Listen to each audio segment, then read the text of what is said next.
Good morning, everybody. It's your girl Miracle Sims, and you're listening to God, Sex, and Love, your daily dose of inspiration, the juice. It is August the 26th, 2022, and today the topic is open season. Happy Friday, everyone. Happy Friday. Ooh, this week flew on by. The weekend is almost here. Y'all know it's going to be a weekend of celebrations for me.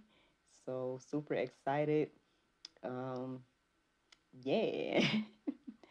And my mother-in-law dropped by yesterday and swept my little guy away. So, I mean, that gives me a little bit of woosah time, at least in peace and whatnot. So, yeah, I think I'm going to make this evening a good old unwind experience.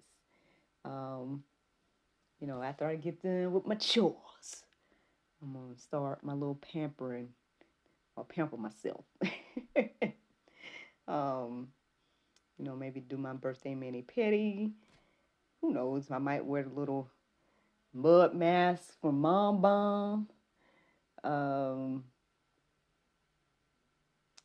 I don't know. I don't know. I might even soak in the tub. I don't know. I might make it all fancy and do little stuff like that tonight.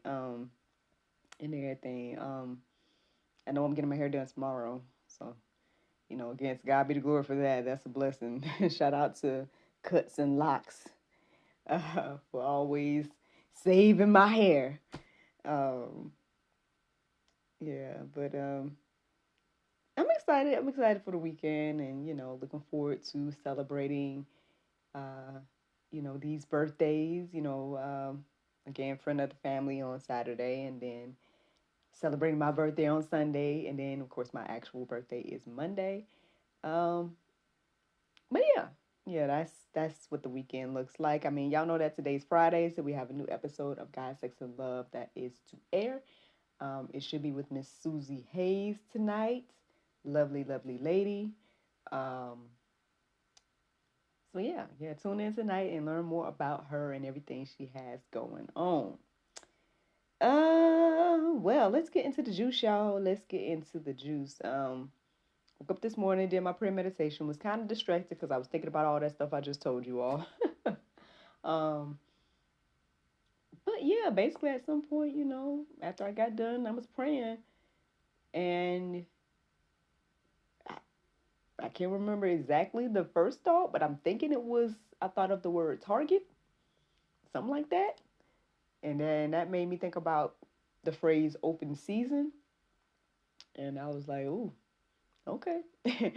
So I did look up the definition of open season as well as first it's centered around target. And ultimately I landed on verses that centered around hating God. Because So here's the thing. Before I get into the definitions and everything like that, I mean, I guess partially the inspiration comes from this idea of Christians or people that come to Christ believing that, um, everything's going to be all peaches and cream.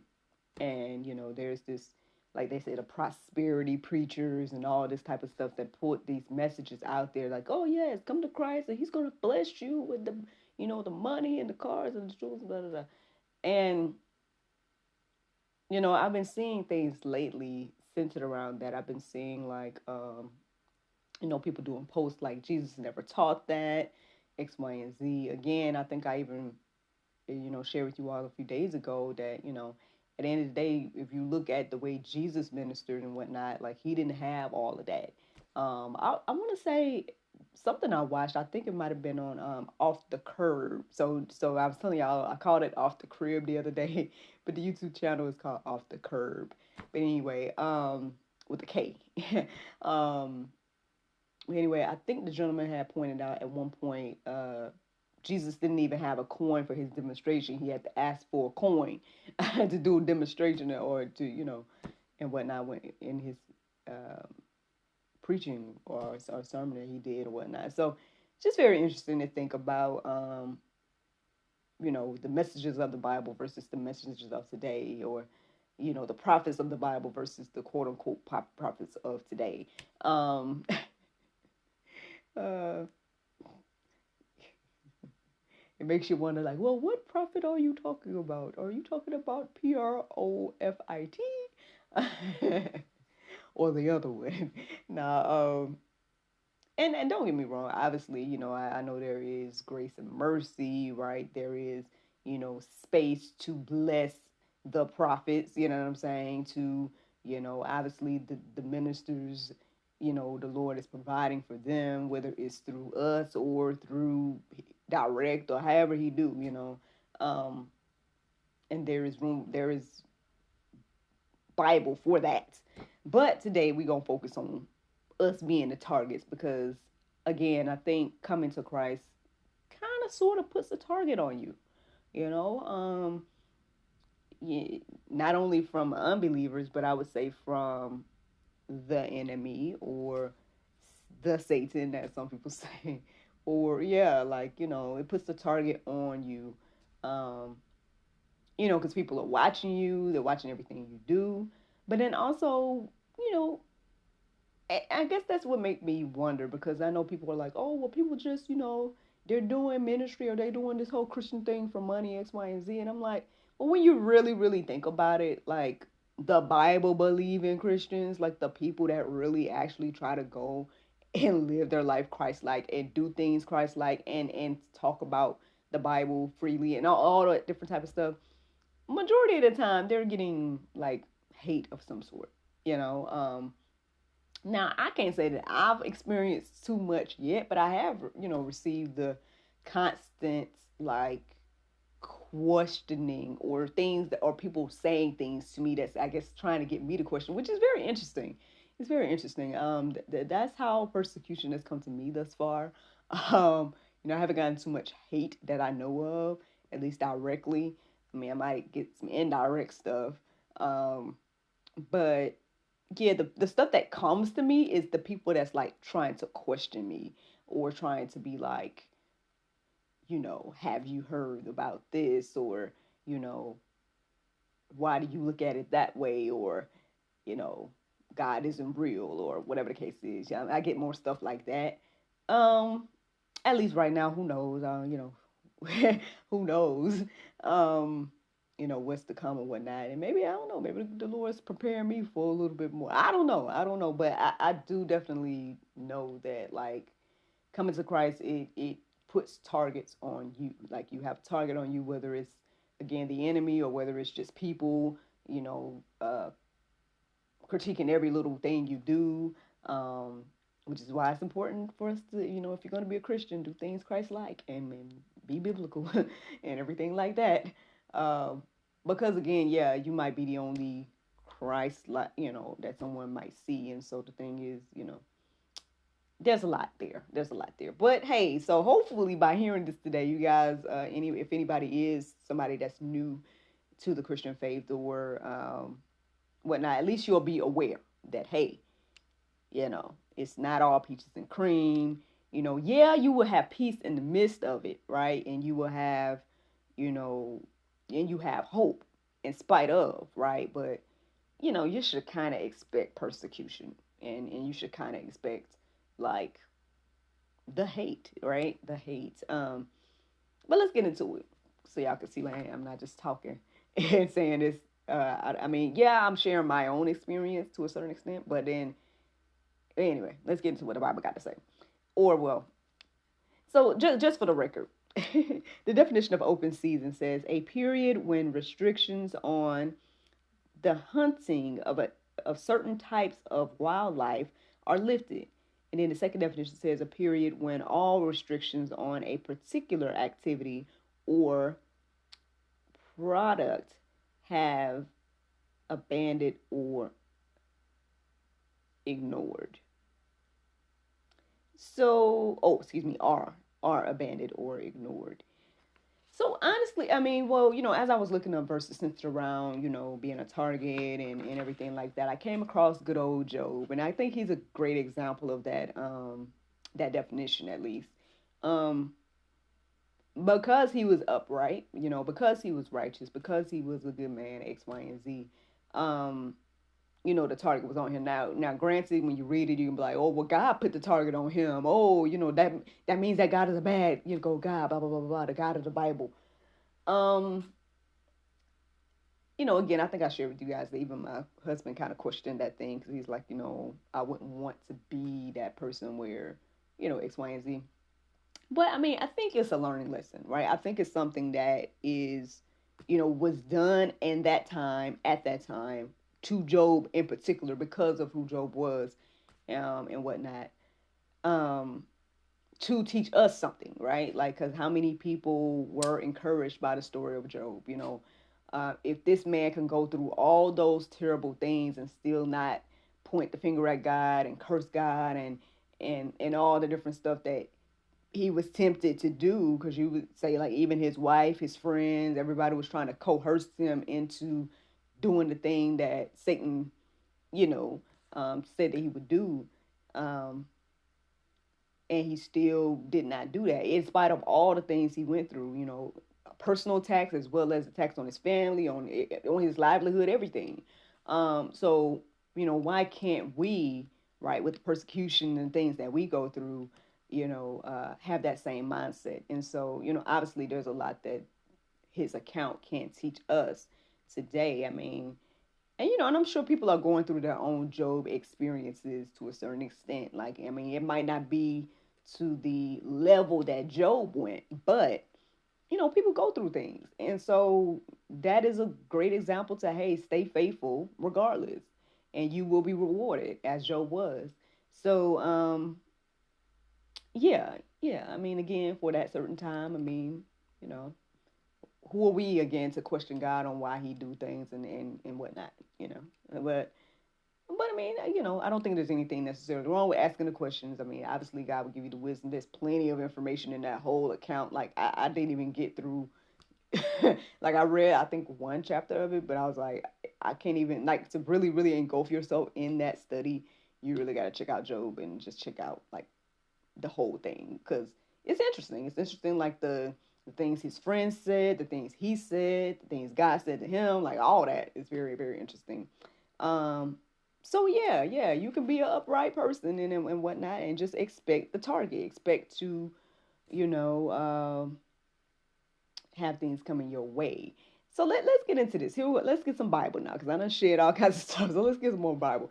1 John 3:13. It says, "Do not be surprised, brothers, that the world hates you." There you go. There you go. That's the first warning right there. Don't be surprised.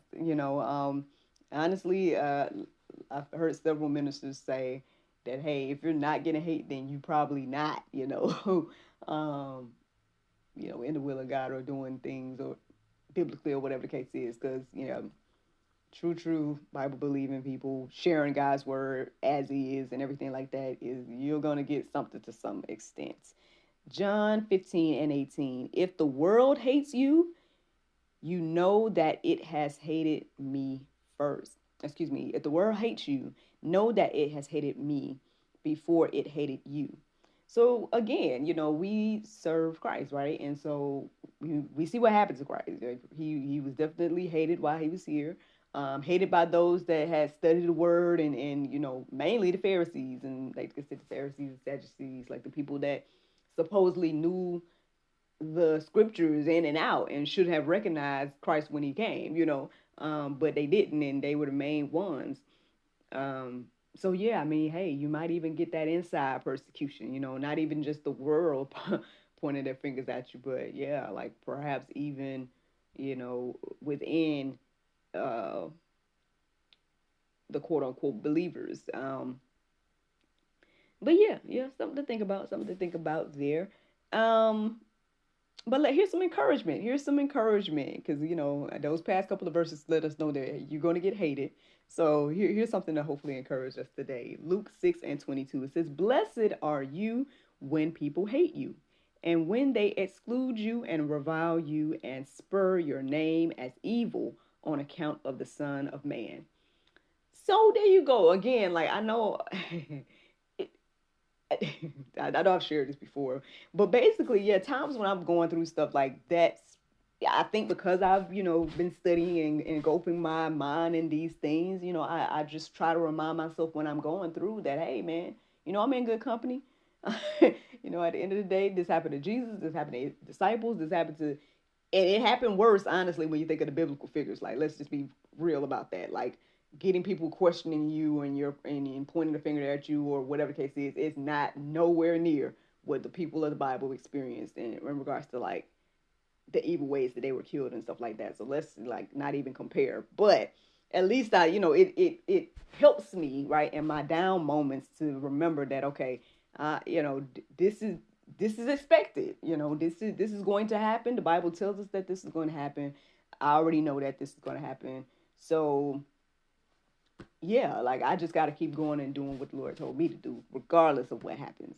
So yeah, yeah.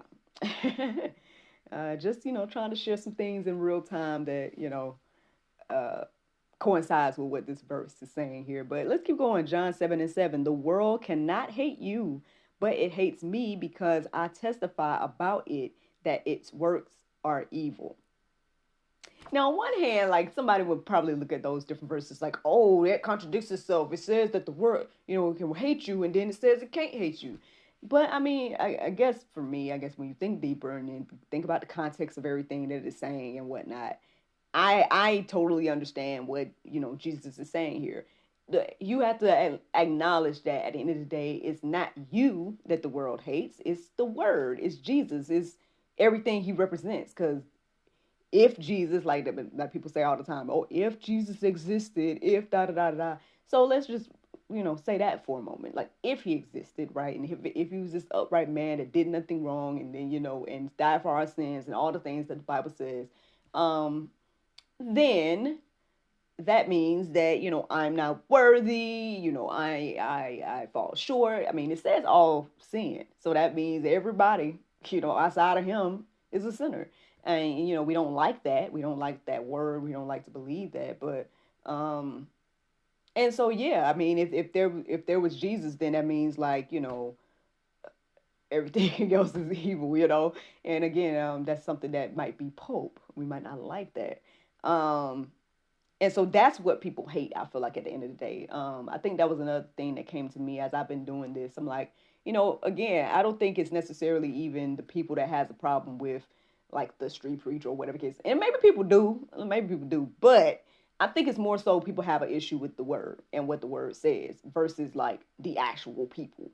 And so I think again, this verse right here just kind of puts things into perspective. So yeah, again, when you're going through it, right, when you're receiving the persecution, when you're receiving the hate, whatever the case is, we can remember that, hey, you know what? It ain't even me. It ain't even me you mad at. You mad at the word.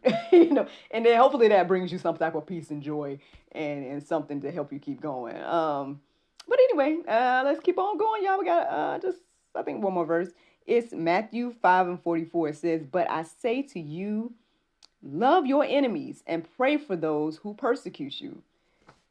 There you go.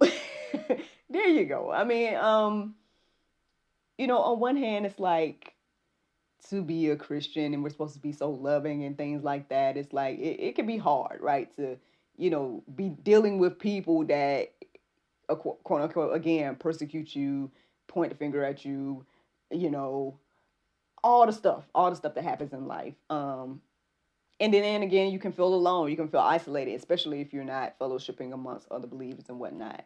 Um, and again, so again, that just I guess that kind of shows the balance, right? That shows the balance of life. It's important for us to gather, and it's important for us to be amongst each other so we can build each other up, and all the things that we were kind of talking about yesterday, praying for each other and stuff like that. But it's also important for us to get out, right, and go and share the gospel and share our testimonies and do the will of God, because again, we're God is trying to reach everybody, obviously. But then, at some point, yeah, you're going to come across people that, again, disagree or, again, persecute you or treat you some way, or all the different things that can happen as a believer. And so what do we do? What do we do? Well, it's easy to love your brother, right? It's easy to love people that believe the same and everything like that. It's easy to love family and, again, the fellowship amongst everybody, that's easy. It gets a little harder to love people that are, again, persecuting you or hurting you in some way or whatever the case is. But this is what the Bible is asking us to do. To love our enemies and pray for those that persecute us. So, yeah, I mean, maybe, as a believer, just be prepared. I think, again, as we get into the word and understand and study and whatnot, what it's saying, then you will be prepared to face these, attacks or things with a smile. You can face it with grace, face it with mercy for the people, understanding that at the end of the day, hey, the same grace and mercy that you needed, they need, and give that to people, and whatnot. It might not be the easiest thing to do, obviously. Again, we all go through different things in life, and and it can be hard because you're like, Lord, why I gotta be the good one? Why I gotta be out here? Look at what this person is doing to me. I mean, plenty of people in the Bible have had those conversations with the Lord. And so, I mean, obviously it's a human thing to do to have that, and your feelings are valid. I mean, not throwing away that, but what are you going to do with what the word says? So that's the juice. That's the juice this morning. I hope that encourages you and inspires you. I hope that, it's something that will at least understanding and knowing that, hey, I'm going to have that target on me as a Christian. Like, I need to expect the persecution. I need to expect these things. So then again, when you're going through it, you have peace, you have joy, you have love, you have the strength to keep going. And that's the juice. That is the juice. The Bible verse of today is Mark 8:35. It says, "For whosoever will save his life shall lose it. But whosoever shall lose his life for my sake and the gospel's, the same shall save it." Friends, I hope you all enjoyed this juice this morning. Thank you so much for listening to God, Sex, and Love, your daily dose of inspiration, the juice. I pray you guys can go forth and have a wonderful day, and I look forward to talking to you all tomorrow, if the Lord's will. Bye-bye. If it is or if it ain't, it's going to come out.